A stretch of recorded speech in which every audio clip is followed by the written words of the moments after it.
Патшаның кызлар ішінде бір чыгуу жети бүтүн ачларын да үйрөнгөн, гадатланган балдан көрүп.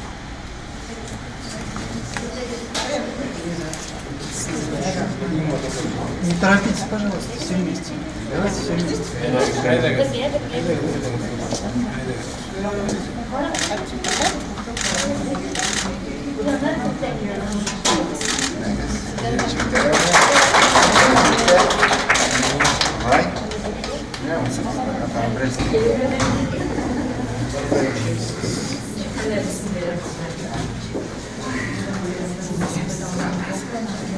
Кім сөйлемі да бізге?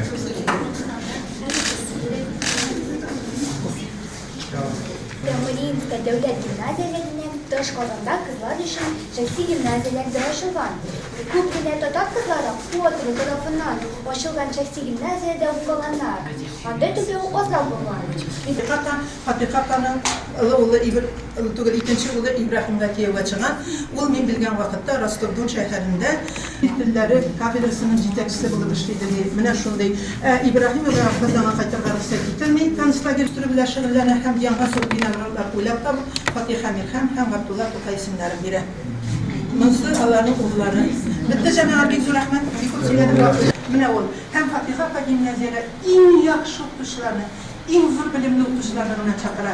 Хәтта французлар әлегенә килен булып төшкән кешегә эш эшләтмәгәннәр бит. Фатиха күндергән улларны һәм Газиз Габайдуллин. Менә анда бөтенесе укытучылар, күбесе Петербургта югары белем алган, күбесе Казанның теге югары кызлар гимназияләрендә белем курсларында белем алган кешеләр. Ярар, бик зур рәхмәт. Мәҗән балакай. Шакулова да бар. Сарапа Шакулова баларда укымаган, ул укыткан. Укыткан гимназиядә менә Ассоциациясенә башлаган экспозицияләр дә бар. Бу юкка түгел, чөнки Фатиха Аитова исемен йөртүче гимназиябез 1993 елда Опалфак ассоциациясе белән Гимназиябыз хәзерге үсештә. 1993 елда Казанның тарихи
Biz bit bunda çiğ değil.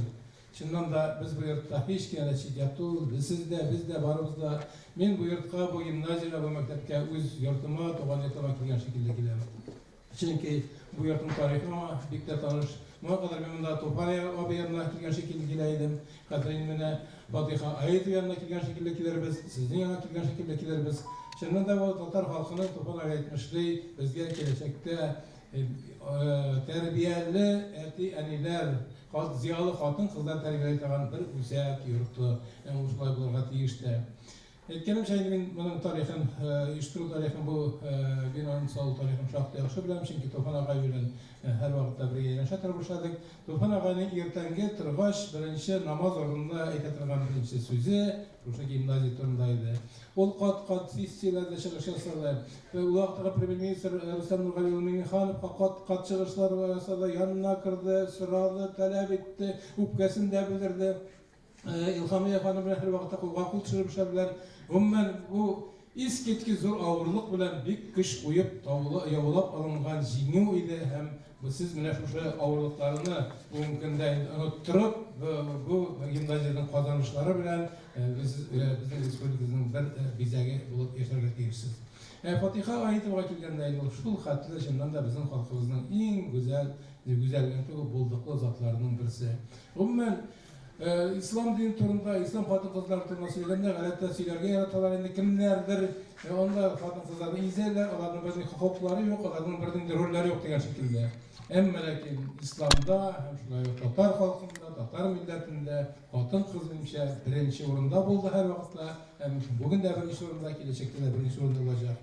Eğer de bizim enilerimiz tutulgan iken, bizim enilerimiz terbiyelegen iken, Balalar bakçasında mümkün de 99% terbiyeciler kadın kızlar, mekteplerde 80% okuyucular kadın kızlar, kitaphanelere girseniz kitaphaneler işlerinin 99% kadın kızlar, Konya'ya barsanız da kadın kızlar.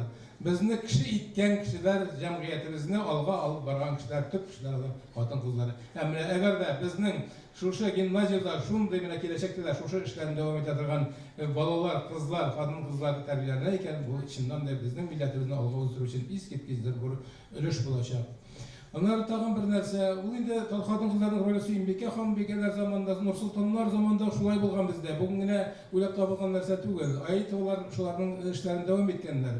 Hem mine ayet zamanında miras etip kaldırılgan 100.000 tenge akşaga, o akşasını kızganmış, bu tendeçega tutmuş. Yoksa bugün boylar şekilde azıp tuzup derken kim buluyor, azıp tuzup diye akşanı tuzdurup. Hem lakin olanı şu bizim mağribetimizge, bizim milletimizge sarraf etken. Hem men bugün uylap o'tirdim. Bizning de mümkün de bir ko'p boylarimiz var. Milyarderlarimiz hatta var.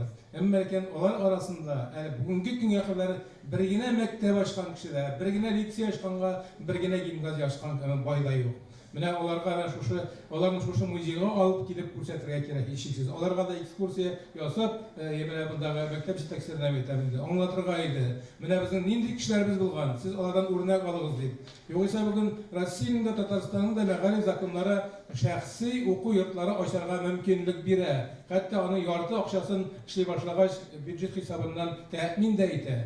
Demak u vaqtga qaraganda ol ko'pga yengilroq zakon ruxsat etadi. Bizning Fatiha ayetimiz qoidalarga g'ana mürajaat etmagan, nendigina og'irliklar ko'rmagan, bar o'zining maqsadına erishgan. Ham aytganimcha, agar biz kelajakda o'zimizning millatimizni oldingi millat, dunyoda g'ururlanmoq millat deb ko'rasimiz kerak ekan, hech cheksiz mana bu shaxsiy o'quv yurtlarida ochilgan tegishmiz. Ham biz xotinlarimizni shunday zo'r ishlar, zo'r maqsadlar oldida zo'r ishlar qilgan qizlarimizni zo'rlarga, o'g'illarga tegishmiz.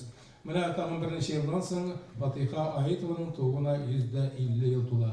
Bu sharani hech cheksiz davlat darajasida, hukumat darajasida bizga respublikada zo'rlab bayram etira kerak. Qutlug' bo'lsin muzey.